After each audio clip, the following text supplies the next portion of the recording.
Kelanchal times, हर खबर पर हमारी नजर।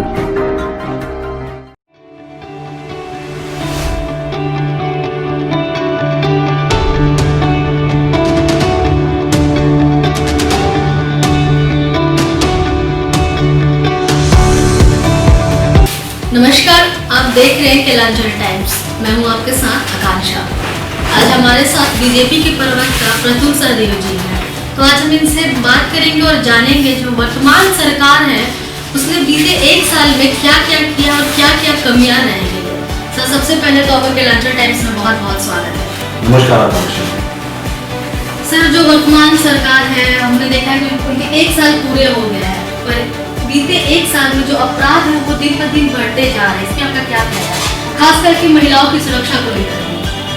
देखिए, एक साल में गवर्नेंस जो है वो पूरे तरीके से ठप हो गया और आप देख सकते हैं ये रिफ्लेक्ट करता है कि जिस तरीके से प्रदेश में विधि व्यवस्था की स्थिति है और जिस तरीके से नक्सलवाद की वापसी हुई है। आप अक्सर सुनेंगी खबरें कि उन्होंने कोल माइनिंग साइट्स पे हमला किया, कोलवरीज पे हमला किया, फिरौती के लिए फोन आ रहे हैं, हत्याएं हो रही हैं। सरायकेला में 5 पुलिसकर्मियों की हत्या कर दी गई थी और नक्सलवाद में सरकार इतने बुरे तरीके से विफल हुई है कि अधिकांश सेंसिटिव मामलों को NIA ने टेक ओवर कर लिया है। तो जब आप सोचे केंद्र जब इंटरफेयर करना पड़ रहा है नक्सलवाद पे, तो राज्य की स्थिति कैसी है।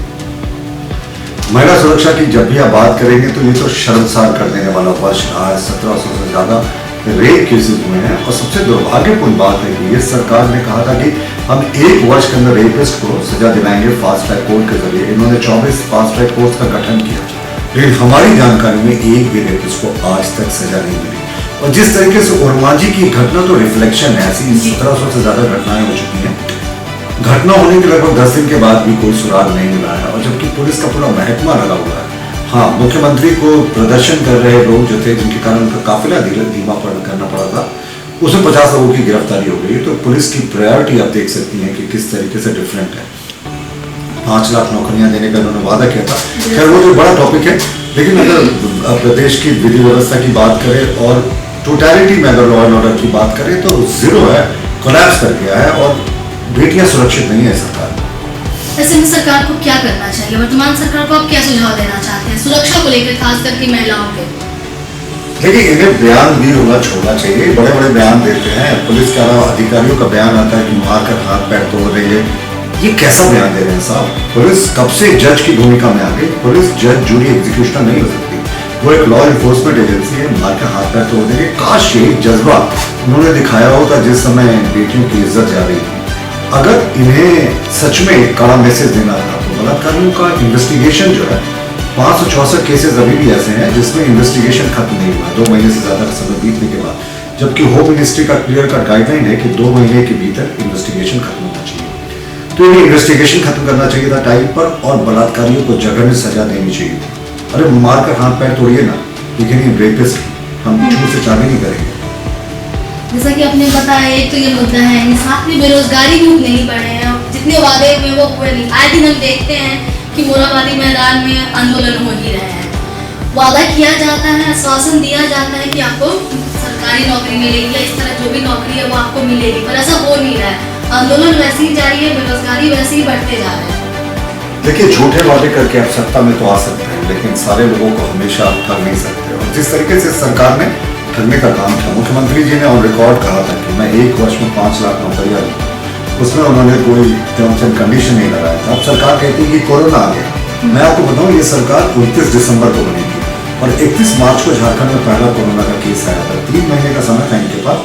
ये अगर कोई रोड मैप तय करते, एडवर्टीजमेंट निकालते या बताते कि हमारी 5 लाख की नियुक्तियों की ऐसी उनकी जो प्लानिंग है वो ऐसी है, तो कुछ बात समझ में आता है। इन्होंने तो वो भी नहीं किया। उल्टे जो कॉन्ट्रैक्ट में रखे लोग थे, केंद्र से स्वीकृति होने के बाद भी आज तक उनकी नौकरी कंफर्म नहीं हुई है। 5 लाख नौकरियों की बात तो अब छोड़ दीजिए, ये इन्होंने बेरोजगारी भत्ता देने की बात कही थी युवाओं को, एक भी युवा को बेरोजगारी भत्ता नहीं मिला। कृषि लोन माफ करने की बात कही थी इन्होंने, एक भी किसान का लोन माफ नहीं हुआ। हालांकि फरवरी मार्च के पिछले ही वर्ष के बजट में इन्होंने 2000 करोड़ का प्रावधान किया था और 9 महीने के बाद कैबिनेट से उसी को स्वीकृति दिलाई। तो आप सोच सकती हैं अगर ये सीरियस होते हैं तो पिछले वर्ष फरवरी मार्च में जब बजट में प्रावधान किया गया था तो उसी समय ये स्वीकृति देते और अभी भी स्वीकृति दिया तो सिर्फ 50,000 तक के लोन की माफी का, जबकि इनका 2 लाख तक के लोन की माफी का वादा था। सबसे बड़ी बात कि 50,000 लोग की भी अगर माफी की हम बात करें तो 8,000 करोड़ रुपए की जरूरत है। इन्होंने बजट में प्रावधान से 2,000 करोड़ किया, यानी सिर्फ 25% लोग लाभान्वित होंगे, वो भी होंगे कि नहीं होंगे ये बड़ा यक्ष प्रश्न है, क्योंकि अभी तक एक भी किसान का लोन माफ नहीं हुआ। सर कोविड में हमने देखा कि हर नेता, हर कोई अपने तरफ से हर वो काम किया जो उन्हें करना चाहिए था। उन्हें लगा कि हाँ इतना हो सही है, लेकिन जो हमारी वर्तमान सरकार है, आपको क्या लगता है कि कोविड में उन्होंने ऐसा कौन सा काम नहीं किया जो उन्हें करना चाहिए था, शायद जिससे हमारे झारखंड में कोविड के केसेस कम होते? और देखिए, राजा है ना तो उसे राजधर्म निभाना चाहिए। राजा को समुदाय विशेष देखकर अपनी रणनीति नहीं तैयार करनी चाहिए। राजा के लिए सारी प्रजा जो है वो एक होती है। लेकिन इन्होंने हिंदपीढ़ी में क्या किया, जब लॉकडाउन था, हिंदपीढ़ी में लगातार उल्लंघन होता रहा लॉकडाउन का, वहां से लोग निकलकर पूरे प्रदेश में जाते रहे और वहां से फैलता रहा। कोरोना के मैक्सिमम केसेस जो शुरू में थे वो तबलीगी जमात से रिलेटेड थे, बाद में तो ये कम्युनिटी ट्रांसमिशन भी हुआ, लेकिन शुरुआती दौर में अगर आप याद करें तो तबलीगी जमात से पहला केस आया था, उसके बाद ये फैला। लेकिन हिंदपीढ़ी में सीआरपीएफ के ट्राइबल अफसर की पिटाई हो गई, डीएसपी की पिटाई हो गई, लेकिन सरकार ने कुछ नहीं किया। ये सरकार प्रदर्शन करने वालों को तो पकड़ लेती है जो मुख्यमंत्री से अपनी पीड़ा बताने जाते हैं, लेकिन जो ट्राइबल अफसर पे हमला करती है लॉकडाउन का उल्लंघन करके भी, उस पर आज तक कोई कार्रवाई नहीं होती। रांची के एक डीएसपी भी हमला हुआ, उस इशू पे भी कोई कार्रवाई नहीं हुआ। तो इस सरकार जो जब तक चश्मे से नजरिए से, अपने राजनीतिक नजरिए से देखना नहीं बंद करेगी, तब तक ऐसा कुछ नहीं होने वाला। और कोरोना में इनका मैनेजमेंट जो था पूरे तरीके से फेल कर गया था। जो रिम्स था, रिम्स के 25% वेंटिलेटर काम कर रहे थे क्योंकि उसमें ऑक्सीजन नहीं था। उसके बाद केंद्र की टीम आई, केंद्र की टीम ने घूम घूम कर अलग अलग जिलों का जायजा लिया और अपने इंस्ट्रक्शंस दिए, उसके बाद स्थितियां सुधरी। सर ऐसा नहीं है कि अभी कोरोना के केसेस खत्म हो गए हैं या कोरोना खत्म हो गया है, तो अभी सरकार को क्या मैसेज देना चाहिए कि आगे वो कौन से स्टेप्स ले जिससे कि आगे कोरोना का खतरा और ना आए? देखिए, कोरोना के फॉलोअप में आप देखें तो लाखों की संख्या में प्रवासी मजदूर लौटे थे झारखंड में, और मुख्यमंत्री जी ने बड़े फेमसली कहा था उस समय कि एक भी जो मजदूर है वो वापस नहीं जाएगा, उस सबको रोजगार यही मिलेगा।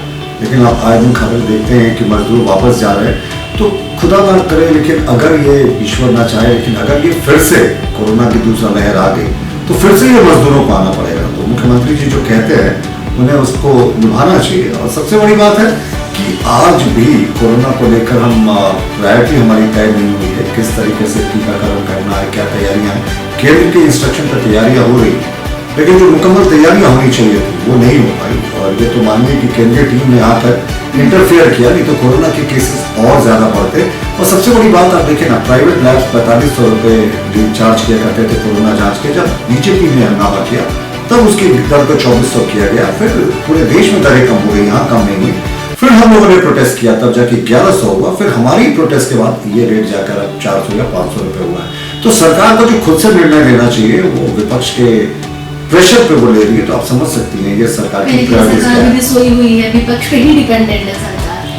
सर कोरोना जिस तरह एक खतरा है बच्चों के लिए खास करके, और जो 65 साल के ज्यादा उम्र के लोग हैं उनके लिए काफी ज्यादा हावी करता है उनके ऊपर। ऐसे में सरकार स्कूल खोलने की भी बात करती है, कभी 9 से 12 तक स्कूल भी खुल गया है। तो इसी पे पूर्व शिक्षा मंत्री नीरज यादव का स्टेटमेंट आ रहा है कि बिना होमवर्क किए सरकार ने ये निर्णय ले लिया है, यानी स्कूल में ना सैनिटाइजेशन हुआ है ना कुछ हुआ है। इस पे आपका क्या कहना है? क्या सरकार तैयारी के साथ रिएक्शन में कुछ नहीं करना चाहिए? सर बोर्ड की नोटिस है, जो नर्सरी के बच्चे हैं यानी जो प्राइमरी स्टूडेंट्स हैं उनके जो शिक्षक, उनका लगातार स्टेटमेंट आ रहा है कि सरकार उनके बारे में नहीं सोच रही है, क्योंकि प्राइमरी स्कूल अभी भी बंद है, प्राइवेट है, तो उनकी सैलरी नहीं आ पा रही है, तो उनका रोजाना जो खर्च है वो चलाना भी मुश्किल हो रहा है। इस पर सरकार को क्या निर्णय लेना चाहिए? देखिए, प्राइवेट स्कूल्स के मामले में सरकार पूरे तरीके से विफल रही है। सरकार ने कहा था कि पहले शिक्षा मंत्री जी का बयान आया था कि किसी से भी उस साल का फीस नहीं लिया जाएगा, बाद में वो यू टर्न मार गए और कहा कि फीस लिया जाएगा। लेकिन प्राइवेट स्कूल्स को अगर आप देखें तो दोनों तस्वीर के दोनों पहलू हैं, वो बच्चों से लगातार फीस ले रहे हैं। आप सोचिए नर्सरी के बच्चे ऑनलाइन क्लासेस में क्या समझेंगे, जिन्हें मोबाइल समझना नहीं आता वो अब उनसे भी फीस लिया जा रहा है। लेकिन जो टीचर्स हैं उनकी सैलरी में कटौती की जा रही है। तो हमारा प्रश्न है कि जब आप फीस ले रहे हैं तो फिर टीचर्स की सैलरी क्यों दे रहे हैं? तो सरकार को चाहिए कि एक बड़ा पैकेज की घोषणा करें। जितने निजी स्कूल हैं कितने का बजट होगा, मुश्किल से 50-60 करोड़ का बजट होगा। सरकार को अगले 3-4 महीने की सैलरी का जिम्मा लेना चाहिए और ऑनलाइन क्लासेस को फ्री करना चाहिए। साहब कोरोना की मार ये सोसाइटी झेल रही है, टीचर्स को सैलरी दें, लेकिन बच्चों की शिक्षा को फिलहाल कोरोना काल में फ्री करें जब तक पूरे तरीके से वैक्सीनेट नहीं हो जाता। तो आपका कहना है कि सरकार को बयानबाजी कम करना चाहिए और काम ज़्यादा करना चाहिए, तभी कुछ राज्य का भला हो सकता है। देखिए, एक बहुत कॉमन परसेप्शन है कि लोग पॉलिटिशियंस पर जल्दी विश्वास नहीं करते हैं। कहते हैं कि मैं भी पॉलिटिशियन हूँ, लेकिन ये एक रियलिटी है जिसे एडमिट करना चाहिए। और हमारे वाइस प्रेसिडेंट ने भी कहा कि पॉलिटिकल क्लास की क्रेडिबिलिटी कम हो रही है। इसका कारण क्या होता है कि हम बोल तो जाते हैं लेकिन उसे अमल नहीं करते। अब मुख्यमंत्री जी ने 5 लाख नौकरियों की बात कही थी, वो ऑन रिकॉर्ड उन्होंने कहा, उसके विजुअल्स हैं, लेकिन उनके मंत्री मिथिलेश ठाकुर कह रहे हैं कि हमने ऐसा कभी कहा ही नहीं। बेरोजगारी भत्ता देने की बात की, वो की नहीं। कृषि लोन माफ करने की बात कही थी पहले कैबिनेट में, वो किया नहीं। तो इसी तरीके से जो आम जनता है वो पॉलिटिशियंस की बात पे अविश्वास करना शुरू कर देती है, और इसका सबसे बड़ा उदाहरण मौजूदा सरकार है।